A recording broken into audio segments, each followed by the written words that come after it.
श्री शिवाय नमस्तुभयम। दोस्तों, जैसा कि आप सभी लोग जानते हैं कि 8 मार्च 2026 रविवार को पड़ रही है चैत्र महीने की कृष्ण पक्ष पंचमी तिथि, जो बहुत ही खास है। और दोस्तों, ये वो तिथि है जो कि चैत्र महीने में रविवार को पड़ रही है, तो इस दिन का महत्व और भी अधिक बढ़ा है जाता है। पूज्य गुरुजी ने कहा है कि अगर कभी भी मौका लग जाए और चैत्र महीने की पंचमी तिथि रविवार को पड़ जाए तो इस दिन आपको 11 गेहूं के दाने वाला उपाय जरूर करना चाहिए, क्योंकि ऐसा शुभ संयोग बहुत ही कम आता है।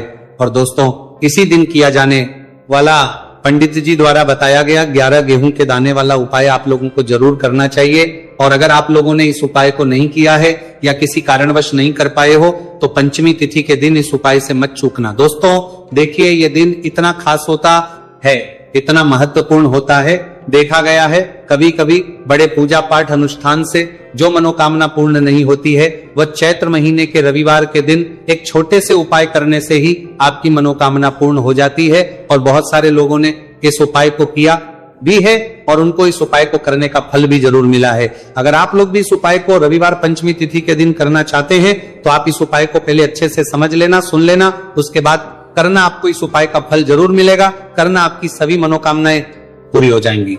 दोस्तों, हम आपको यहां पर बता दें कि ये जो 11 गेहूं के दाने वाला उपाय है, ये उपाय पंडित जी ने अपनी अभी की शिव महापुराण की कथा में ही बताया है। और इस उपाय को करने से आपके घर में चाहे किसी भी प्रकार की दुख और समस्या क्यों ना चल रही हो, आपको उसका कारण भी नहीं पता है कि भाई ये समस्या किस कारण से चल रही है। उसका कुछ भी कारण हो सकता है, जैसे पितृदोष हो सकता है, कालसर्प दोष हो सकता है, या किसी भी तरह का मंगल दोष भी हो सकता है, और भी बहुत के दोष होते हैं, कुछ भी हो सकता है। पर आपको इस उपाय को करने के लिए अपने दोष को पता लगाने की भी जरूरत नहीं है। आपके घर में किस कारण से इतनी दुहक और परेशानी आ रही है वो भी आपको पता लगाने की जरूरत नहीं है। बस रविवार के दिन इस उपाय को कर लेना, क्योंकि इसी एकमात्र उपाय को करने से आपके पूरे घर परिवार में सुख और शांति हो जाएगी। आपके घर में अच्छे अच्छे काम होने का लगेंगे। आपकी जो भी मनोकामना होगी वो आपको करना कैसे है, किसको करना है, किस समय करना है और कैसे करना है। देखो, उपाय बिल्कुल आसान है, बस समझने वाली बात है, ध्यान से समझिए। उसके बाद ही आप लोग जो है इस उपाय को जरूर कीजिएगा। लेकिन उससे पहले जो भी मेरे भाई, मेरी प्यारी बहनें आज चैनल पर पहली बार आए हैं या मेरी आवाज आज पहली बार सुन रहे हैं, अगर आप भी महादेव के सच्चे भक्त हैं तो वीडियो को लाइक और चैनल वास्तविक जानकारी को सब्सक्राइब जरूर कर लें और कमेंट बॉक्स में लिखे हर हर महादेव, जय भोलेनाथ। अब सबसे पहली चीज हम लोग ये समझते हैं कि इस 11 गेहूं के दाने वाले उपाय को इस पंचमी तिथि के दिन किसको करना है। तो देखिए, इस उपाय को घर के सभी सदस्यों को करने की बिल्कुल भी जरूरत नहीं है। घर में से कोई एक मुख्य बड़ा सदस्य ही इस उपाय को करेगा तो उस घर परिवार के सभी सदस्यों को इस उपाय को करने का फल मिल पर वो बड़ा सदस्य कौन होगा, कौन व्यक्ति इस उपाय को करेगा। तो यहां पर देखिए, हम आपको बता दें, घर की जो बड़ी माताएं बहनें होंगी, घर की बड़ी माताओं बहनों में से कोई भी एक माता बहन इस वाले उपाय को कर सकती है। अपने पूरे घर परिवार के लिए घर में सभी सदस्यों को इस उपाय को करने की जरूरत नहीं है। मात्र घर की जो बड़ी माताएं बहनें हैं उनमें से कोई भी एक माता बहन इस वाले उपाय को करेगी, उसके घर परिवार के पूरे सदस्यों को इस उपाय का फल मिलेगा। अगर किसी कारणवश माताएं बहनें घर में उपस्थित ना हो या वो इस उपाय को ना कर रही हो, कुछ दिक्कत हो, तो भाई उस जगह पर फिर घर का कोई बड़ा व्यक्ति भी इस उपाय को कर सकता है। माताओं बहनों के कहने का मतलब ये था कि माताएं बहनें घर की लक्ष्मी होती है। जब घर की लक्ष्मी कोई उपाय करती है तो निश्चित ही भगवान शिव जी बहुत जल्दी प्रसन्न होते हैं और उपाय का फल में बहुत जल्द और बहुत बड़ा करके भी यहां पर देते हैं। तो आप लोग ये बात समझ गए होंगे। अब हम ये बात समझते हैं इस वाले उपाय को हमें करना किस समय है। इस 11 गेहूं के दाने वाले उपाय को हमें इस रविवार पंचमी तिथि के दिन करना किस समय है। तो देखिए, इस उपाय को करने का जो समय है शाम का समय है। अब देखिए, यहां पर हम मुख्य रूप से सुबह का समय नहीं बोलेंगे, क्योंकि देखिए ये जो पंचमी तिथि है और आप सभी लोग जानते हैं इसका प्रदोष काल का जो समय होता है ना, इस दिन भगवान शिव और माता पार्वती जी का सबसे प्रिय दिन होता है। तो आप लोग इस गेहूं के दाने वाले उपाय को शाम के समय में कर सकते हो। और देखो, अगर सुबह करोगे तो आप 8 बजे से 11 बजे के मध्य इस उपाय को कर सकते हो। और देखो, अगर शाम के समय कर रहे हो तो इस दिन जरूर शाम के समय का ध्यान रखना कि शाम के 6 बजे से लेकर 7 बजे के बीच में अगर आप इस उपाय को कर सकते हो तो बिल्कुल कर लेना, पूरी कोशिश करना, आपको उपाय का फल जरूर मिलेगा। यह बात आपको समझ आ गई। अब बात करते हैं उपाय की।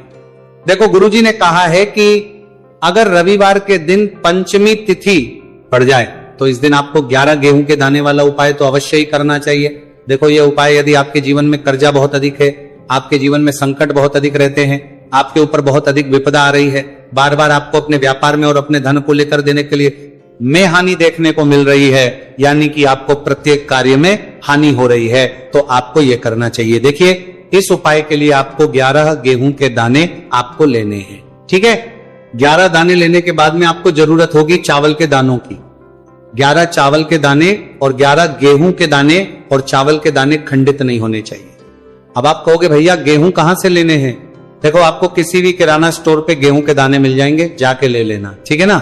11 गेहूं, 11 चावल के दाने लेने हैं। साथ ही साथ आपको एक तांबे का लोटा लेना है और उस तांबे के लोटे में आपको जल भरना है।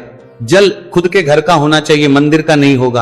अब आप ये सब सामग्री लेकर पहुंच जाओगे महादेव के शिवलिंग के पास में शाम के टाइम पे प्रदोष काल में। देखो, जब आप ये उपाय कर रहे हो तो अपना फेस रखना उत्तर दिशा, नॉर्थ डायरेक्शन की तरफ। अब यहां पे जो मैं आपको क्रम बताने जा रहा हूं ना, उस मेरे क्रम को बहुत ध्यान से सुनिए। महादेव को अगर कोई सबसे प्रिय है ना, तो उनकी सबसे छोटी पुत्री जिनका नाम है माता अशोक सुंदरी, जो आपके पास में चावल के रहदाने हैं ना, उन चावल के 11 दानों को माता अशोक सुंदरी के स्थान पर आपको अपना नाम और गोत्र बोलते हुए समर्पित कर देने हैं, है ना। चावल के दानों को रखने के बाद में जो आपके पास में तांबे का लोटा है ना, उस तांबे के लोटे को कहीं पे भी हम जल नहीं चढ़ेंगे, सिर्फ और सिर्फ माता पार्वती का जो हस्त कमल आपको दिख रहा है यहीं पे गोल गोल आपको समर्पित करना है, उसी जल को, और कहीं नहीं। ना तो माता अशोक सुंदरी के स्थान पर, न शिवलिंग के ऊपर, सिर्फ आपको यहाँ पे गोल गोल जलाधारी पर आपको उस जल को समर्पित करना है। अब आपके पास में बचे हुए हैं 11 गेहूं के दाने और बचे हैं, उन्हीं 11 गेहूं के दाने को आपको अपनी मनोकामना, अपने विशेष कहते हुए महादेव के शिवलिंग के साथ के लिए ना तो अबरना के ऊपर अगर आप पंचमी तिथि के दिन प्रदोष काल में समर्पित कर देते हैं तो आपकी जो भी मनोकामनाएं होंगी, जो भी विश होंगी, महादेव पूरी जरूर करते हैं। अन्न समर्पण करने से, उस खासकर गेहूं को समर्पण करने से हमारी इच्छाएं पूरी होती है। और अगर वो दिन पंचमी तिथि का दिन हो तब तो इससे सुंदर संयोग कुछ भी नहीं हो सकता। आपकी इच्छाओं को पूरा करने के लिए बहुत स्पेशल, बहुत प्यारा सा उपाय आप सभी को जरूर करना है। ध्यान में रखिएगा, यह उपाय प्रदोष काल में करना है। देखो, गुरुजी ने कहा है भगवान शिव के शिवलिंग पर 33 कोटि देवी देवता का वास होता है। अगर हम शिवलिंग के सामने कुछ भी उपाय करते हैं तो हमारे सभी देवी देवता हमसे खुश हो जाते हैं। ये उपाय आपको अवश्य करना है। देखो, सुबह के टाइम नहीं कर सकते, ठीक है। अब बात करते हैं अगले उपाय की। देखिए, अब हम जान लेते हैं गुरुजी द्वारा बताए गए दूसरे उपाय के बारे में। इस उपाय के लिए आपको मात्र 2 लौंग लेनी होगी, यानी कि आपको लौंग का जोड़ा लेना है। 2 फूल वाली आपको लौंग लेनी है। लौंग का जोड़ा से भी खंडित नहीं होना चाहिए, इस बात का ध्यान रखें। इसी के साथ में आपको लेना होगा लाल चंदन का पाउडर। देखिए, यदि आपके पास लाल चंदन की लकड़ी है तो उसे घिसकर भी आप चंदन के रूप में प्रयोग कर सकते हैं। यदि पाउडर है तो उसका भी आप अपने उपाय के लिए प्रयोग कर सकते हैं। देखिए, चंदन जो है वो तेज का प्रतीक माना गया है और साथ ही साथ जीवन के अंधकार को दूर करने का प्रतीक माना गया है। अब इसी के साथ में मात्र 1 तांबे के पात्र के अंदर शुद्ध जल लेना होगा अपने घर से। अब दोस्तों, ये तीनों सामग्री लेकर के सीधे आपको पहुंच जाना होगा भगवान शिव के मंदिर में। देखिए, इसी के साथ में आपको एक गोल बाती का दीपक भी लेना होगा। दीपक आप मिट्टी का भी ले सकते हैं, शुद्ध घाटा मड़कर उसका भी तैयार कर सकते हैं, और दीपक में आपको शुद्ध घी का प्रयोग करना है। लेकिन जैसे ही आप इन सभी सामग्रियों को लेकर के पहुंचेंगे मंदिर में, जैसे ही आप चौखट के वहां पर पहुंचेंगे तो मंदिर की चौखट के सीधे तरफ आप जो अपने साथ एक गोलबाती का दीपक लेकर के आए हैं उसे आपको सबसे पहले तो प्रज्वलित कर देना है। यानी कि जैसे ही आप मंदिर की चौखट के वहां पर प्रवेश करते हैं तो उसके सीधे तरफ आपको ये गोलबाती का दीपक प्रज्वलित कर देना है। अब देखिए, जैसे ही आप ये दीपक प्रज्वलित करेंगे तो आपकी जो भी मनोकामना है उससे आपको बोल देना है।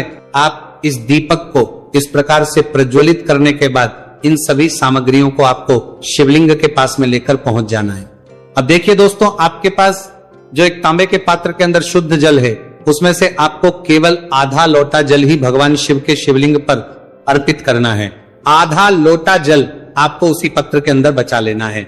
अब दोस्तों, आपके पास जो 2 लौंग है यानी कि का जोड़ा है, उससे आपको अपना नाम और अपने गोत्र को बोलते हुए आपकी जो भी समस्या चल रही है, आपके जीवन में जो भी परेशानी उत्पन्न हो रही है, उन्हें आपको बोल देना है। और ये जो लौंग का जोड़ा है, इसे आपको भगवान शिव के शिवलिंग पर अर्पित कर देना है। जैसे आप ये 2 लौंग शिवलिंग पर चढ़ाएंगे तो अपना हाथ जो है वहां पर आपको रखना है और महादेव से आपको प्रार्थना करनी है कि मेरे जीवन की ये जो परेशानियां हैं ये सभी दूर हो जाए। यानी कि आपके जीवन में धन की संबंधित परेशानी चल रही है, कर्ज की समस्या चल रही है, बच्चों का पढ़ाई लिखाई में मन नहीं लग पा रहा है, घर के जो आर्थिक संकट है वह सभी दूर हो, व्यापार आपका ढंग से नहीं चल पा रहा है, घर में रोग की स्थिति बनी हुई है, यानी कि जिस भी प्रकार की आपकी समस्याएं हैं उसे आपको महादेव से बोल देना है और महादेव से इन सभी समस्याओं को दूर करने के लिए आपको प्रार्थना कर लेनी है। अब देखिए दोस्तों, आपने जो 2 लौंग शिवलिंग पर समर्पित की थी उसे आपको वहां से उठा लेना है और इन दोनों को आपको शिवलिंग से उठा करके सीधे उससे जल के पात्र के अंदर डाल देना है। यानी कि अपने आधा लोटा जल और बचाया हुआ था उसी के अंदर आपको ये 2 लौंग डाल देनी है और साथ में आप जो लाल चंदन लेकर के आए थे उस लाल चंदन को भी आपको उसी पात्र के अंदर डाल देना है। यानी कि आधा लोटा जल और बचा हुआ है तो उसी आधे लोटे जल के अंदर आपको ये लाल चंदन भी डाल देना। अब देखिए, इस आधे लोटे जल में है जिसमें अपने 2 लौंग ली है, लाल चंदन डाला है, उसे सीधे लेकर के आपको पहुंचना है बेलपत्र के वृक्ष के वहां पर। देखिए, बेलपत्र का वृक्ष यदि आपके घर पर है तो वहां पर आपको आ जाना है। आपके घर के आसपास कहीं भी है तो वहां पर आपको पहुंच जाना है और उसके बाद आपका जो मुख है वो उत्तर दिशा की ओर होना चाहिए और उसके बाद आपको अपना नाम और अपनी गोत्र को बोलना है और पुनः अपने जो भी परेशानियां शिवलिंग के पास में बोली थी उन्हें आप वापस से बेलपत्र के वहां पर भी बोल देनी है। और ये जो आधा लोटा जल और है, इससे आपको पूरा बेलपत्र के वृक्ष की जड़ में श्री शिवाय नमस्तु भयम इस मंत्र का जाप करते हुए समर्पित कर देना है। तो बस इतना सा उपाय आपको करना है। जो भी आपकी परेशानी है, समस्या है, उससे महादेव निश्चित ही दूर करेंगे। अब दोस्तों, हम जान लेते हैं तीसरे चमत्कारी और विशेष उपाय के बारे में। देखिए, ये उपाय बहुत ही है क्योंकि इस उपाय से आपके जिम में तेज की वृद्धि होगी, यानी कि जीवन से जितना भी अंधकार ही वो सभी दूर करेंगे होगा। तो इस उपाय के लिए आपको मात्र एक गुड़ का टुकड़ा लेना है। गुड़ का टुकड़ा आपके जीवन में तेज की वृद्धि करता है और साथ ही साथ आपके जीवन से जो अंधकार है उसे दूर करता है। इसी के साथ में आपको एक चावल दाना यानी कि अक्षत का दाना लेना है। ये चावल का दाना आपके जीवन में सुख शांति को लेकर के आता है, आपके जीवन में धन की जितनी भी परेशानियां हैं उन्हें समाप्त करता है। इसी के साथ में आपको मात्र एक हरा मूंग लेना है। हरा मूंग जो है वो बुध ग्रह को प्रसन्न करता है। देखिए, हरे मूंग का उपाय करने से बुध ग्रह मजबूत होता है और बुध ग्रह के मजबूत होने से बुद्धि, ज्ञान और विवेक की प्राप्ति होती है। तो ये तीनों ही सामग्री आपको एक एक लेनी है, यानी कि एक गुड़ का, एक चावल का दाना, एक हरा मूंग आपको लेना है। देखिए, हरा मूंग का दाना और का जो दाना है वो आपको साबुत लेना है, खंडित नहीं होना चाहिए। और इसी के साथ में आपको मात्र एक तांबे के पात्र के अंदर अपने घर से शुद्ध जल ले लेना है। देखिए, अब इन सभी सामग्रियों को लेकर के सीधे आपको पहुंच जाना है भगवान शिव के मंदिर में। आप ये उपाय सुबह से लेकर के शाम तक किसी भी समय कर सकते हैं, लेकिन रविवार के दिन ही आपको इस उपाय को करना है। तो सबसे पहले तो ये जो एक गुड़ का टुकड़ा है, एक चावल का दाना है और एक हरा मूंग का दाना है, उन तीनों को आपको उस जल के पात्र के अंदर डाल देना है। लेकिन ये जो उपाय है आपके जीवन की सारी परेशानियों को दूर करने के लिए होता है, लेकिन विशेष मनोकामना तीनों सामग्रियों से ही आपकी परिपूर्ण हो जाती है। देखिए, यदि आपके जीवन तेज होगा तो सभी आपसे वार्तालाप करेंगे, सभी आपसे बात करेंगे और आपका जो मान सम्मान है वो बढ़ता है। और चावल का जो दाना है वो धन वृद्धि करता है, मन की शांति के लिए होता है। और हरा मूंग जो है वो बुद्धि, ज्ञान और विवेक की प्राप्ति के लिए होता है। अब देखिए, ये जो एक पात्र है इसे आपको भगवान शिव के शिवलिंग पर धीरे धीरे अर्पित कर देना है। श्री शिवाय नमस्तु भयम इस मंत्र का जाप करते हुए और तुम्रुकेश्वर महादेव का मन में स्मरण करते हुए, लेकिन तुम्रुकेश्वर महादेव का स्मरण करने से यह जो उपाय है और अधिक प्रभावशाली हो जाता है। तो महादेव का स्मरण करते हुए यह उपाय करने से आपके जीवन में जो भी अशांति है वह सभी दूर हो जाएगी। तो इस प्रकार से आपको यह सुंदर सा उपाय कर लेना है। इसके बाद बात करते हैं तीसरे उपाय की। देखो यह उपाय बहुत ही अचूक उपाय है जो आपको करना है। देखो इस उपाय के लिए आपको 2 दीपक लेने हैं। देखो दोनों दीपक आपको मिट्टी के दीपक लेने हैं। उसके बाद आपको दोनों दीपक को प्रज्वलित करने के लिए आपको लंबी बाती लेनी है और ये दीपक घी और सरसों के तेल से दीपक प्रज्वलित करने हैं। ये सब लेने के बाद आपको लेना है 1 कटोरी में कच्चा दूध थोड़ा सा लेना है। उसके बाद आपको लेना है 1 लोटा जल। देखो गुरुजी ने इस उपाय के लिए बताया है कि ये उपाय आपको प्रदोष काल में करना है। कहते हैं कि बेलपत्र के वृक्ष में प्रदोष काल के समय में महादेव वास करते हैं। उस समय हम कोई भी उपाय करते हैं तो उसका फल हमें अवश्य मिलता है। देखो अब ये सब सामग्री लेकर आपको प्रदोष काल में चले हैं बेलपत्र के वृक्ष के। वहां पर देखो, वहां पहुंच जाने के बाद आपको सबसे पहले बेलपत्र की जड़ में सबसे पहले वो दूध जो आप लाए हैं उसे समर्पित कर देना है। उसके बाद आपको जो 1 लोटा जल जो आप लाए हैं वो आपको धीरे धीरे बेलपत्र की जड़ में समर्पित कर देना है। उसके बाद आप जो दीपक लाए हो दोनों दीपक को आपको बेलपत्र की जड़, बेलपत्र की तरफ मुंह करके बाती का आपको 1 दीपक घी का और 1 दीपक तेल का प्रज्वलित कर देना है और आपकी जो भी मनोकामनाएं है वो महादेव को बोलना है। देखो ने कहा रविवार के दिन पर बेलपत्र की जड़ में दीपक प्रज्वलित कर देता है, महादेव उसकी सभी मनोकामना पूरी कर देते हैं। देखिए दोस्तों, आज के इस वीडियो में हमने आपको रविवार के दिन किए जाने वाले 3 बहुत ही सुंदर से उपाय बताए हैं। जो भी आपके लिए उचित है, सरल है, उसे आप कर सकते हैं। यदि उपाय से जुड़ा किसी भी प्रकार का सवाल है तो कमेंट में पूछ लें। उपाय को करते समय आप किसी भी प्रकार की गलतियां ना करें। अगर आपको हमारी पसंद आए तो हमारे इस चैनल को सब्सक्राइब जरूर करें। हर हर महादेव, ओम नमः शिवाय।